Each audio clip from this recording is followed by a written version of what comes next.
Saudações cruzmaltinas a todos vocês, vascaínos e vascaínas, cruzmaltinos e cruzmaltinas espalhados de norte a sul do nosso Brasil, do Iapoc ao Chuí, a todos vocês vascaínos e vascaínas que estão ligados aqui no nosso canal. Para quem não me conhece, eu me chamo Álvaro Silva e é um prazer estar com vocês. Sejam todos bem-vindos ao Vascaíno desde sempre. Então, gente, hoje nós vamos estar falando aí sobre aí o jogador da nossa base, Eric Pimentel. Vamos estar falando sobre a entrevista coletiva do Maurício Barbieri. Vamos estar falando também sobre a relação entre Vasco e Mulambo. É isso mesmo, entre Vasco e Flamengo. O relacionamento aí, olha gente, que doideira, hein? E vamos estar falando também aí sobre a votação do estatuto, segundo aí está acontecendo nesses últimos dias aí. Então vamos lá, sem muita delonga, vamos dar início ao nosso vídeo. Para começo de conversa, então, vamos começar falando aqui do nosso zagueiro da base, Eric Pimentel, um rapaz aí que tem feito boas passagens aí pelo sub-20 do Vasco, né? Fez Copinha São Paulo, um grande, assim, um bom jogador, um nome muito promissor para quem não se lembra, ou até mesmo para quem se lembra, né? Pimentel aí, Eric Pimentel é filho do ex-jogador Pimentel, que também vestiu a camisa do Vascão, que jogou aqui no profissional do Vasco. Mas o rapaz joga aí como zagueiro, e é um bom zagueiro. Álvaro, mas por que então o Eric Pimentel não é implementado ao elenco profissional do Vasco, ainda não ganhou tantas oportunidades, né? Já que ele é um bom jogador, um bom zagueiro. Então, minha gente, o que acontece é que o Eric Pimentel fez uma ótima Copinha São Paulo, né? Vem fazendo ótimas temporadas aí pelo sub-20 do Vasco. Só que o que acontece? O Vasco, ano passado nós estávamos na Série B. Então já tinha ali uma zaga formada, ele era um garoto ainda em ascensão, agora ele está começando a se firmar, porém agora é outro momento, o Vasco montou um elenco novo, a gente vai ali em questão de zaga, no momento a gente vai muito bem, né? Então ele continua ali compondo ali a base. Porém, o atleta não queria aí renovar com o Vasco, ele queria ali encerrar seu contrato e seguir aí para assinar com outro clube, mas o Vasco aí, Paulo Brax afirmou que vai colocar uma proposta na mesa, vai botar o dinheiro na mesa aí. Segundo informações, seria uma proposta de 3 anos pelo jogador. Eu vou até pegar minha colinha aqui, meus queridos, ó, que é para não ter problema. É isso mesmo, o contrato dele vence agora dia 6 de julho, daqui 2 meses está vencendo o contrato dele. E aí o Paulo Brax está aí para fazer uma proposta para ele de 3 anos de contrato, uma média de 20 a 25 mil reais por mês de salário, aumentando a cada ano mais, né, o seu salário, e colocando ali a multa rescisória que pode chegar na casa dos 45 milhões de reais. Né? A multa rescisória dele pode chegar na casa dos 45 milhões. Nossa, Álvaro, não é muito dinheiro? Não, porque se tratando do futebol hoje, o mercado é bastante volátil, é tudo muito caro. Então é aquilo, né, minha gente? Por exemplo, você vai vender o seu carro vale 10, você quer 9 nele, você vai pedir 11, para negociação você chegar nos seus 9. A mesma coisa acontece com o atleta, coloca-se uma multa rescisória lá em cima, para depois aí, numa futura venda, chegar num valor que fique aí um denominador comum, que fique bom para o clube, para o atleta, para os empresários, fique bom para todo mundo. Mas fato é que Paulo Brax vai colocar o dinheiro na mesa, fazendo essa proposta para Eric Pimentel, nosso zagueirão aí, da nossa base, que já teve participação no profissional. Para mim, na minha opinião, é questão de tempo para ele estar figurando ali o elenco principal do Vasco da Gama, na minha opinião, a não ser que ele seja emprestado para um outro clube, né, para se destacar sendo titular em outro clube, mas eu acho que é questão de tempo para ele ser implementado no nosso elenco, assim como o Miranda também, que faz parte da base, subiu pro profissional, se machucou no passado, voltou, vem tendo oportunidade, assim como o nosso garoto Ricardo Graça, que quando ele saiu não estava muito bem, mas também era outro cria da base, que acabou indo para o Japão. Então, quem sabe aí o Pimentel possa ter mais chance no elenco do Vasco nos próximos meses, quem sabe aí muito em breve, mas fato é que o Vasco vai botar uma proposta na mesa para renovar com esse atleta, para a gente não perder mais jogador do nosso Vascão de graça ou barato. Então fica aqui a notícia para vocês. Se eu tiver mais alguma novidade sobre esse assunto, eu vou estar aqui passando para vocês em primeira mão. Então, gente, agora eu vou falar sobre Maurício Barbieri. Eu vou até assim abrir aspas para ele, mas antes de abrir aspas para o Maurício Barbieri, deixa eu tomar até um fôlego. Pronto. O que acontece? Maurício Barbieri vai ser julgado nessa quarta-feira, no caso amanhã, pela expulsão dele no jogo contra o Atlético Mineiro, lá em Belo Horizonte, na primeira rodada ali do Campeonato Brasileiro. Vai ser julgado, enfim, todo o trâmite legal ali da CBF, da parte esportiva, Vamos torcer para que ele não pegue o gancho muito grande, porque ele é importante na beira do nosso campo, porque é aquela história, né? É ruim com e pior sem. Então, vamos torcer para que ele esteja aí, que não leve um gancho muito grande, enfim. Mas aí a regra tem que ser cumprida também. E ainda falando de Barbieri, agora sim, gente, vou abrir aspas aí para o Maurício Barbieri, o nosso técnico, que deu uma entrevista, concedeu aí uma entrevista coletiva hoje no nosso CT Moacir Barbosa, às 14 horas da tarde, ali por volta de 2h10 da tarde, foi concedida a entrevista coletiva lá no CT Moacir Barbosa, e ali ele foi indagado sobre vários assuntos que estão incomodando tanto a mídia e muito mais os torcedores, assim como nós. E dentre esses assuntos, eu vou abrir aspas para o que o Barbieri falou. Gente, se você estiver em pé, senta. Se você estiver sentado, deita. Se estiver deitado, toma um copinho de água. Olha o que o Maurício Barbieri falou. Abre aspas para o nosso técnico. Temos encontrado estratégias para disputar pontos com todos os adversários. Desculpa feia. Desculpinha esfarrapada. Coisa feia, Maurício Barbieri. Que papelão.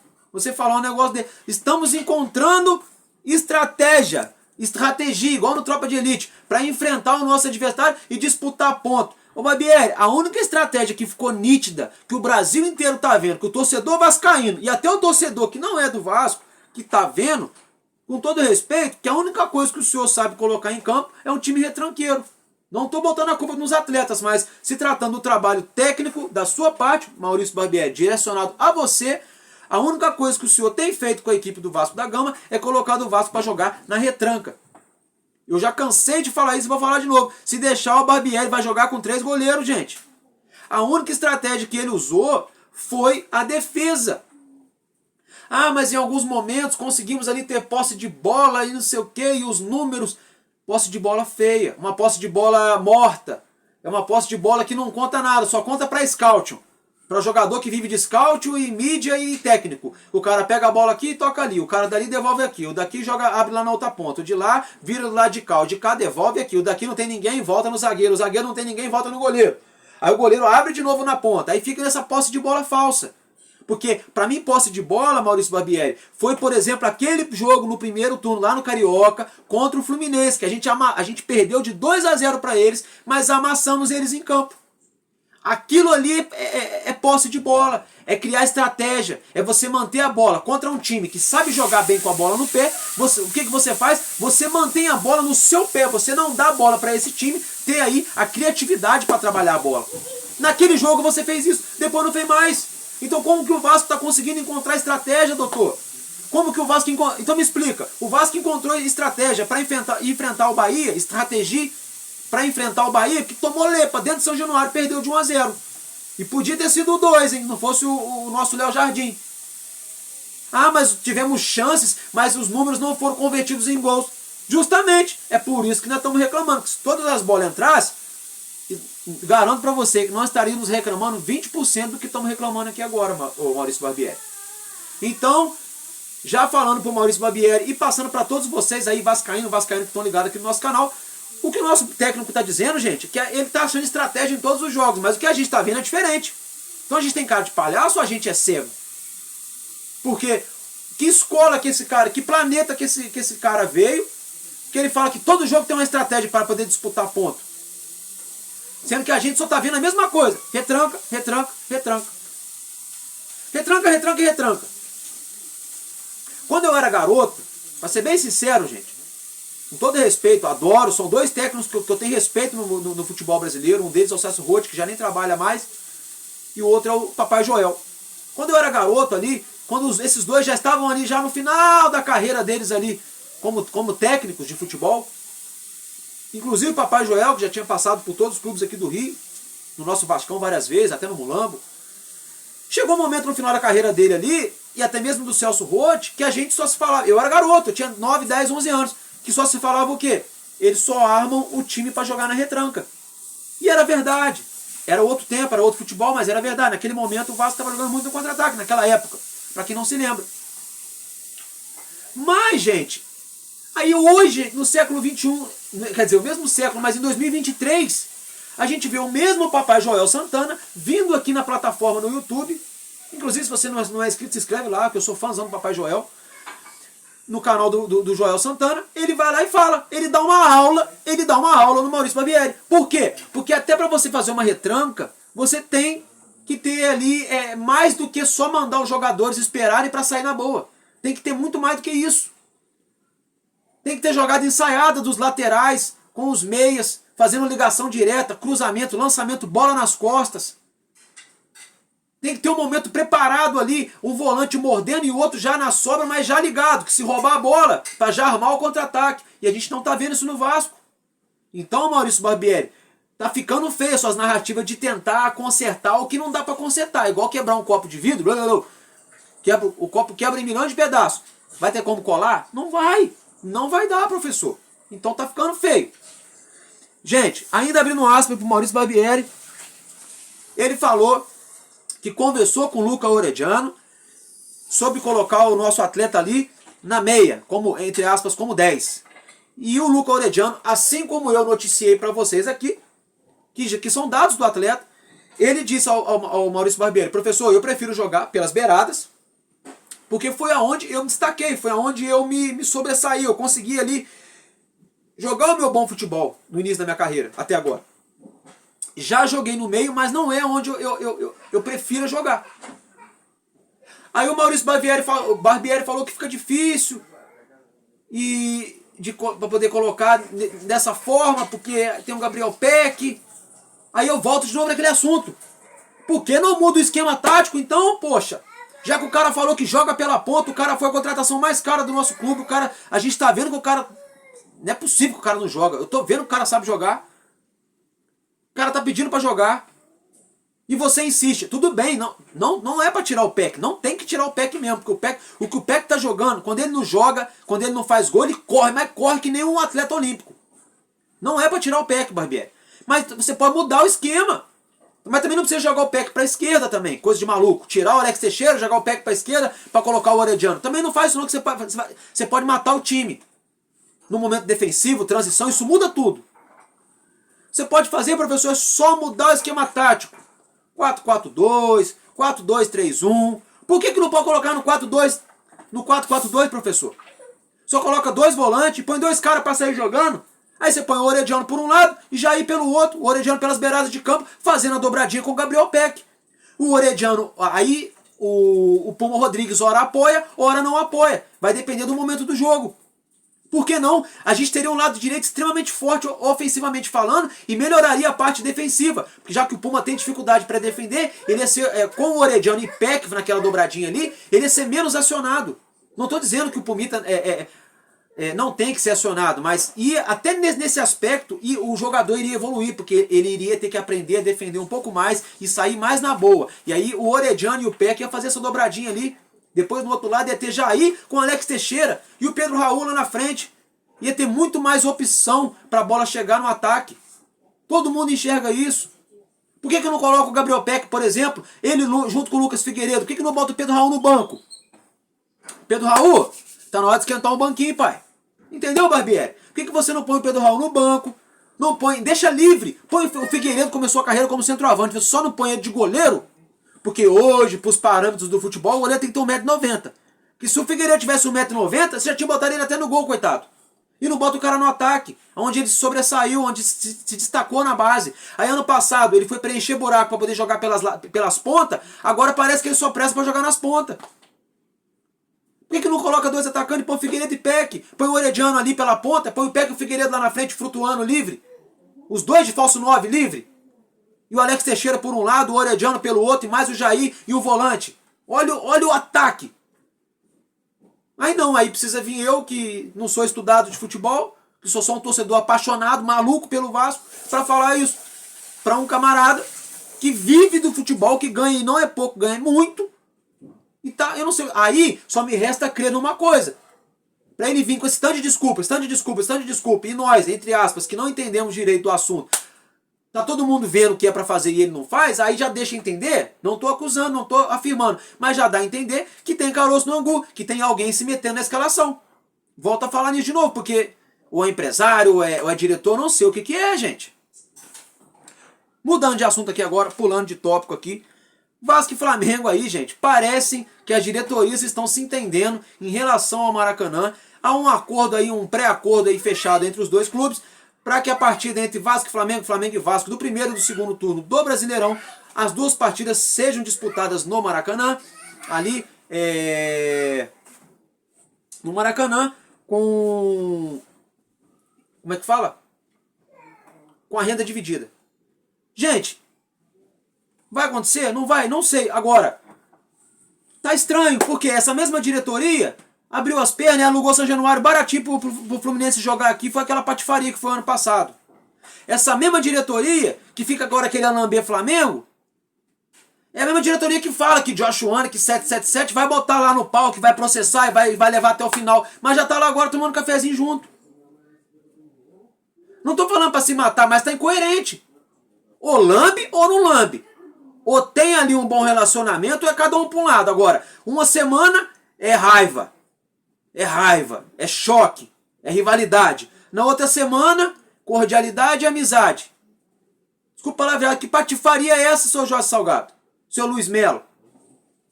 Que loucura é essa? Dando ouvido para a diretoria de Flamengo. O Vasco é muito maior do que Flamengo, do que Maracanã. Maracanã tem uma história linda? Tem. São Januário foi construído antes do Maracanã ser feito, para quem não sabe. São Januário foi construído em 1927. Por negros e operários, trabalhadores. Maracanã foi feito para a Copa de 50. Para a Copa do Mundo, no Maracanaço. Que o Brasil até perdeu a final para o Uruguai entendeu? Até na época o goleiro da nossa seleção era do nosso Vascão. Justamente o Barbosa, que hoje leva o nome de Moacir Barbosa, que é o CT, que era o nosso goleiro, que era o goleiro daquela ocasião. Maracanã nem existia. Então, com todo respeito, o Vasco da Gama, São Januário, a história do Vasco da Gama, não estou dizendo que o Maracanã não tem história, não, mas o Vasco é mais, na minha opinião, é uma história mais rica e muito mais importante que a do Maracanã, porque a do Maracanã ali é o templo mundial esportivo. Mas o Vasco é o clube do povo, que colocou negros e operários, é a favor da inclusão, e uma série de coisas. E aí ficam agora aí, por causa de Maracanã, amiguinho de Flamengo. Bota na justiça, leva até a última instância se for preciso, mas não vira amigo de mulambo não. Eu tô falando isso aí, gente, é da diretoria, viu? Eu, por exemplo, na minha família, os meus amigos, tem um monte de gente que é flamenguista, corintiano, botafoguense. Eu amo todo mundo, abraço todo mundo, a gente bate papo, dá risada. Tô falando da diretoria. Presidente do Vasco não tem que morrer de amor pro presidente de Flamengo, gente. É simples. É simples. Você nunca vai ver num clássico, lá na Espanha, o presidente do Barcelona com o presidente do Real juntinho. Tem uma rivalidade enorme. Pode ser que em off, pega o telefone, conversa um com o outro, faz até transação. Ok. Mas pra galera, aí tá tirando o torcedor do Vasco de bobo. Tá ficando feio a gestão do Vasco. Tá ficando feio. É assim que vai até o final pelo Maracanã, lambendo o Flamengo, fazendo acordinho lá com eles? Pô. Perdi até o rumo aqui, gente. Agora, vamos falar sobre a votação aí, sobre a possível votação para mudança do estatuto do Clube de Regata Vasco da Gama. Ano passado houve a mudança na AGE para a SAF ser aprovada. Agora querem mudar de novo. Gente, vamos abrir o olho, pelo amor de Deus. Não sou advogado, não sou dirigente de futebol, não sou empresário. Sou apenas um apaixonado aqui na plataforma falando do Vasco da Gama. Só não vê quem não quer ver, gente. Só não vê quem não quer ver. Hoje o Barbieri veio falar que a diretoria está trabalhando para trazer um camisa 5 e um camisa 10. Semana passada o Jorge Salgado falou que ia reformar São Januário 450, 500 milhões de reais. Estádio astronômico. Aí vem Zé Comé, eu até gosto do Zé Comé, mas aí vem Zé Comé e fala que vai vir cereja do bolo. Aí vem Flávio Dias com aquele monte de papo também de jogador toda hora, o tempo todo. Vocês acham... Gente, pra mim é maravilhoso fazer capa de canal com um jogador bom vindo pro Vasco. Eu tenho mais visualização, eu tenho mais engajamento, mais compartilha, o pessoal compartilha, dá like. É bacana? É. Só que eu não tô aqui só pra isso. Eu tô aqui pra falar do Clube de Regata Vasco da Gama. E estão tentando fazer com a mudança de estatuto, é ano de eleição. O Jorge Salgado, quando ele entrou, vou abrir aspas para ele falou, nós vamos ficar 9 anos no mandato. 3 já foi. Aquele golpe louco que aconteceu. Não estou levantando bandeira política, mas a verdade seja dita. Vou passar pano também não. Aquele golpe todo que aconteceu. Já foi 3 anos. 3 anos já levando aquilo e os caras estão lá, na diretoria. Venderam o Vasco. Ah, mas aí o Vasco... Você está falando que venderam o Vasco, agora o Vasco está uma merda? Não, não está uma merda. Mas também não está nada do que prometeram. Não tá. Porque o Vasco não foi vendido simplesmente só para ter salário em dia e mais ou menos. Porque até isso estão falando aí que não está em dia. O Vasco não foi vendido para a gente ficar tomando chapéu, para poder trazer jogador que é ex-mulambo, tomando chapéu para o Internacional. O Vasco não foi vendido, com todo respeito ao Matheus Cocão, eu torço, Matheus Cocão, olha aqui dentro do meu olho. Eu torço para você arrebentar no Vasco, calar a boca de todo mundo.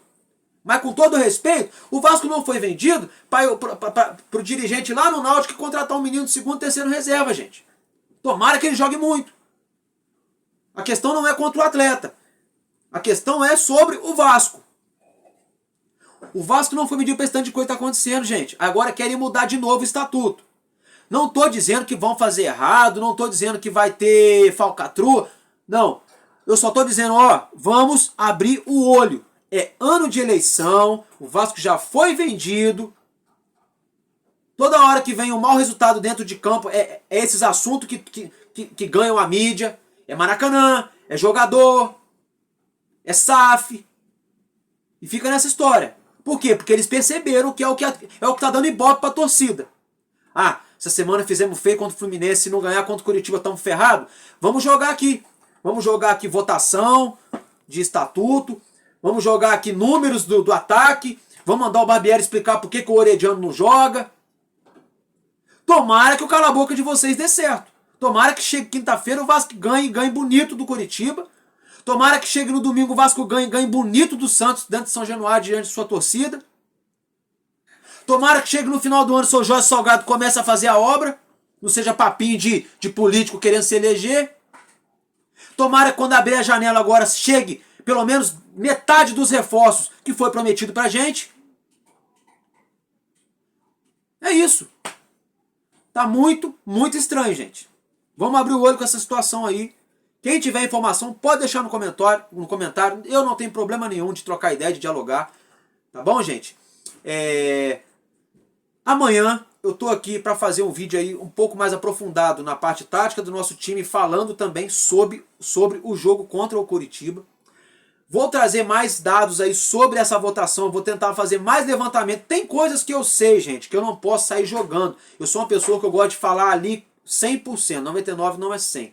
Portanto, que quando algum jogador é especulado no Vasco, eu não coloco na capa assim, ó, acertou, é do Vascão. Eu não coloco isso, eu coloco assim, será? Fulano de tal no Vasco? Avançou. Isso eu coloco. Eu não coloco assim, fulano acertou. Aí para vocês abrirem o vídeo e eu falar aqui que o cara está sendo especulado.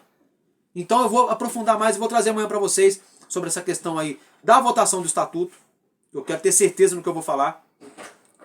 Tá? Porque eu não gosto de fake news. E vou estar aprofundando também sobre a parte tática e técnica do nosso time. Por que isso, Álvaro? Porque é véspera de jogo. Barbieri veio hoje a público para falar sobre isso. Eu quero ver qual vai ser o comportamento do Vasco da Gama contra a equipe do Coritiba na quinta-feira. Porque se for mais do mesmo, vocês podem ter certeza que a capa do meu vídeo do pós-jogo vai ser fora Barbieri. Até agora eu não pedi. Eu estou dando colher de chá. Mas não vou passar pano. Fica aqui o recado. Gente, assim, espero que eu não tenha falado demais.